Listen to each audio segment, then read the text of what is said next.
Ectoplasm, from Greek ektos, outside, and plasma, something formed or molded, is a term used in spiritualism to denote a substance or spiritual energy exteriorized by physical energy, exteriorized by physical mediums. It was coined in 1894 by psychical researcher Charles Richet.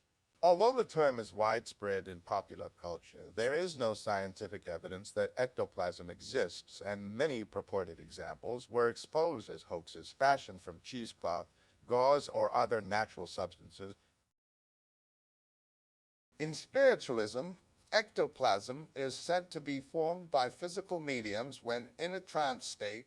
This material is excreted as a gauze-like substance from orifices on the medium's body, and spiritual entities are said to drape this substance over their non-physical body, enabling them to interact in the physical and real universe. Some accounts claim that ectoplasm begins clear and almost invisible, but darkens and becomes visible as the psychic energy becomes stronger. Still other accounts state that in extreme cases, ectoplasm will develop a strong odor. According to some mediums, the ectoplasm cannot occur in light conditions as the ectoplasmic substance would disintegrate. The psychical researcher Gustav Gelle defined ectoplasm as being very variable in appearance, being sometimes vaporous, sometimes a plastic paste, sometimes a bundle of fine threads or a membrane with swellings or fringes or a fine fabric like tissue. Arthur Conan Doyle described ectoplasm as a viscous, gelatinous substance which appeared to differ from every known form of matter in that it could solidify and be used for material purposes. The physical existence of ectoplasm has not been scientifically demonstrated, and tested samples purported to be ectoplasm have been found to be various non-paranormal substances.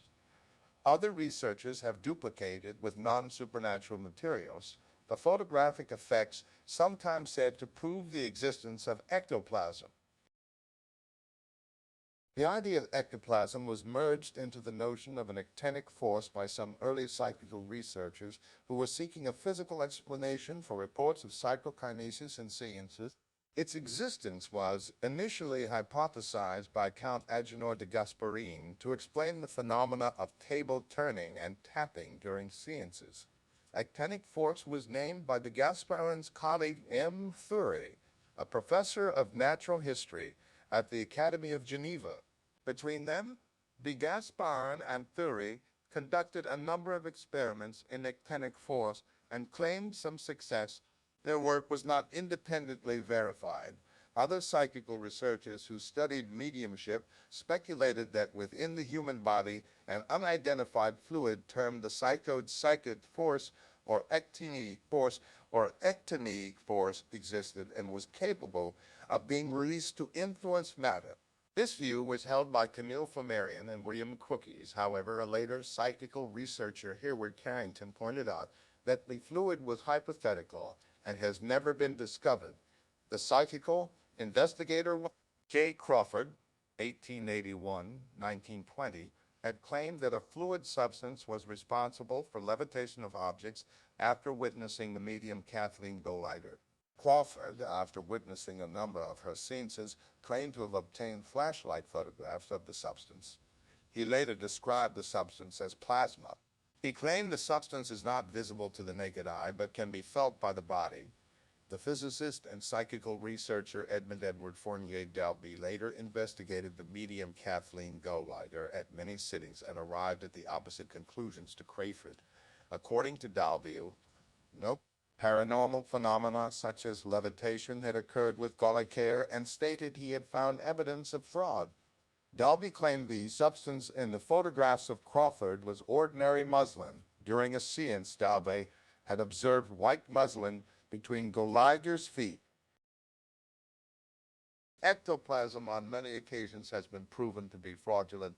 Many mediums had used methods of swallowing and regurgitating cheesecloth textile products smoothed with potato starch, and in other cases the ectoplasm was made from paper, cloth, and egg white or butter muslin. The Society for Psychical Research Investigations into Mediumship exposed many fraudulent mediums which contributed to the decline of interest in physical mediumship.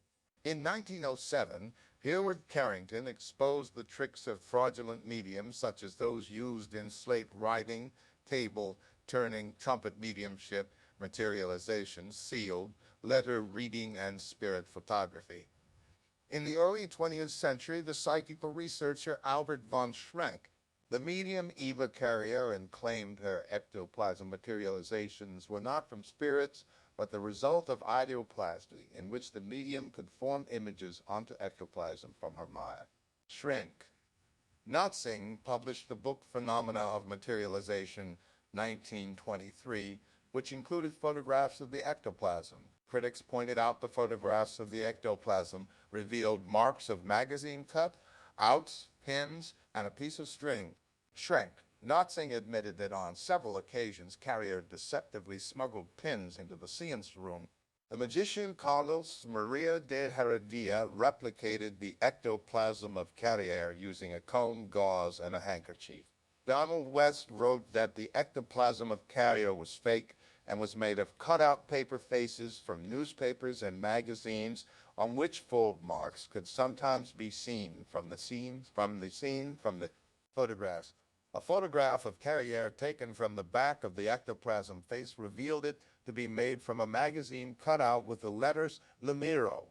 The two-dimensional face had been clipped from the French magazine Le Miroir.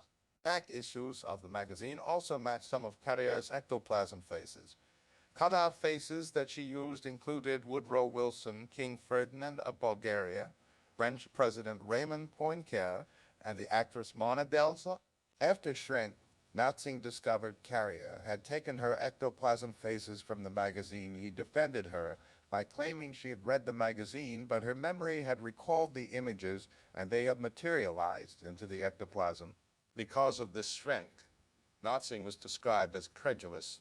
Joseph McCabe wrote in Germany and Austria, Baron von Schrenck, Notzing is the laughing stock of his medical colleagues. The Danish medium Einar Nielsen was investigated by a committee from the Christiania University in Norway in 1922, and it was discovered in a seance that his ectoplasm was fake. Nielsen was also caught hiding his ectoplasm in his rectum. Mina Crandon was a famous medium known for producing ectoplasm during her seance sittings. She produced a small ectoplasmic hand from her stomach, which waved about in the darkness. Her career ended, however, when biologists examined the hand and found it to be made of a piece of carved animal liver. Walter Franklin Prince described the Crandon case as the most ingenious, persistent, and fantastic complex of fraud in the history of psychic research. The psychical researchers Eric Dingwall and Harry Price republished an anonymous work written by a former medium entitled Revelations of a Spirit Medium 1922, which exposed the tricks of mediumship and the fraudulent methods of producing spirit hands. Originally, all the copies of the book were bought up by spiritualists and deliberately destroyed. On the subject of ectoplasm and fraud, John Ryan Hall wrote, because ectoplasm was believed susceptible to destruction by light, the possibility that ectoplasm might appear became a reason for making sure that Victorian seances took place in near darkness. Poor lighting conditions also became an opportunity for fraud, particularly as folks' ectoplasm was easy to make with a mixture of soap, gelatin, and egg white, or perhaps merely placed muslin. Psychical researcher Harry Price exposed medium Helen Duncan's fraudulent techniques by proving, through analysis of a sample of ectoplasm produced by Duncan, that it was cheesecloth that she had swallowed and regurgitated. Duncan had also used dolls' heads and masks as ectoplasm. Mediums would also cut pictures from magazines and stick them to the cheesecloth to pretend they were spirits of the dead. Another researcher, Brawl wrote that ectoplasm, in many cases, has proven to be composed of home materials such as butter, muslin, and that there is no solid evidence that it has anything to do with spirits. The photographs taken by Thomas Glendenning Hamilton of ectoplasm revealed the substance to be made of tissue paper and magazine cutouts of people. The famous photograph taken by Hamilton of the medium Mary Ann Marshall, 1880-1963, depicts tissue paper with a cutout of Arthur Conan Doyle's head from a newspaper. Skeptics have suspected that Hamilton may have been behind the haunt. The mediums Rita Gord and Alec Harris dressed up in their scenes as ectoplasm spirits and were exposed as frauds. The exposures of fraudulent ectoplasm and CNCs caused a rapid decline in physical mediumship. Since its release in 1984, the film Ghostbusters has popularized in contemporary fiction the idea of associating ghosts with slimy, often green, ectoplasm